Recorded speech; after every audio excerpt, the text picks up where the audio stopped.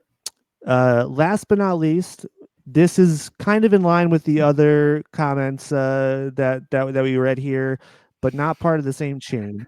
This is beyond underscore the underscore Odyssey from 13 years ago. They say, I love this song, even though I'm 12. All right. So a lot of 12-year-olds, a lot of people wondering if it's root Yes. beer or Yes. MDMA. Now, 10 years later, Loaf responds to that comment and says, well, I have to know, do you still like it 10 years later? And Beyond the Odyssey replies, they say, I got Green Day tattoos now, homie. I've seen them in concert 3 times now. Still my favorite band. All right. Well. So, yeah, I mean, here we are, Connor. You know what time it is. Yeah, I do. It is time to figure out who wins the comment of the day. Well, Connor, I'm not saying this as any reflection of you and your research. You know, you're the host. You're the one who kind of gathers these comments, but I'm not saying what I'm about to say as a reflection of your research. Okay, I don't think this was a great batch. These did not really jump out at me. You know, I think I mean, I think there are a few gems. Nothing like anywhere near the highs we've seen before, though. Yeah, and that's okay. You know, it's like, what do you think you're gonna get on Sassafras Roots? I guess you know. Exactly. I'm glad Just people. Yeah, just egg, root beer, drugs. That's all fine. Yeah. I don't know. I maybe I'm just gonna give it to that last comment there, only because I like that commenter came back 10 years later to say, hey, not only do I still like Green Day, but I got Green Day tattoos, motherfucker. Because nothing else really jumped out at me. I don't know, but I'm open to you know, any other nominations. You just let me know. But I think that's my vote today, buddy. No, Connor, that was my vote as well. If because I felt like for a second you were going to be like, Connor, I have no idea who do you think is going to be the winner, should be the winner. I think it has to be Beyond the Odyssey. You know, they're kind of like the 12-year-old that's not petulant and whiny. They're actually they just like they just love the band. And guess what? Those other 12-year-olds, you know, 10 years later, who the fuck knows what they're into? Maybe they've moved on and now they're big 1975 fans. Or big Wilco fans or Father John Misty heads. The worst. Just the worst of the worst. This guy Beyond the Odyssey, he's stayed true to the cause. He is still wasting time 10 years later. And that, you know, for that reason, we are going to reward you Beyond the Odyssey with the prestigious honor of the Comment of the Day Award, otherwise known as the COD Award. Which obviously people get confused with Call of Duty, but this has nothing to do with that game. This is a different COD award. And if, you know, we will reward you handsomely if you want to get in touch. We'll ship that prize out ASAP. But you have to reach out. It's up to you. Right now, it's out of our hands. You can find us on social media where we're on Twitter and Instagram and Blue Sky and I said Twitter, X, and WhatsApp. Yep.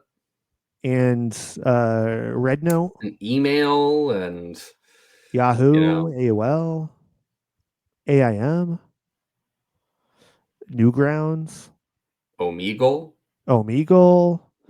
What was the Omegle that was just text? Wasn't there just a text version? Yeah, I don't remember, man. I forget. I was trying to think of that the other day when I was talking to somebody about Omegle.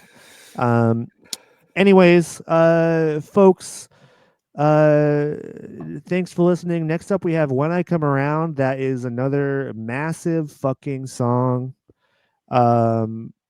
get ready for it. I am going to need this week to prepare. This is going to be a big one. Connor, you have any final thoughts before we say farewell? I think the song is about root beer and drugs. Why Hey, can't it be yeah, both, you know? that's true. Why not both? Maybe, I mean, maybe, just maybe, it's something they did was they popped some MDMA in their root beer. Yeah, instead of Mentos, you know, it's like, Like, yeah, you you yes, you throw some Molly in there or whatever, yeah. and yeah, You know, instead of Pop Rocks and Coke, you got MDMA and root beer. yes. Yeah. I think we might have just cracked the code there. Don't try that at home, kids. Yeah, if there's any 12-year-olds If there's any listening, 12-year-old, please do don't. not do that. Don't do that. Yeah. Don't try. Anyways, folks, thanks for listening. We appreciate it. If you want to follow us on social media, we are, like Connor mentioned, we are on Twitter/X at Green Dudes Pod. We're also on Instagram and Blue Sky at Green Dudes Pod. You can email us at greendudespod@gmail.com with any questions, comments, or concerns. If you are up for it, please head over to Apple Podcasts and give us a nice review along with a 5-star rating. We would appreciate that, as well as on Spotify podcasts. That would be just dandy. But most of all, folks, until next time. Stay punk. All right, and that is it for the stream. So go on home, folks.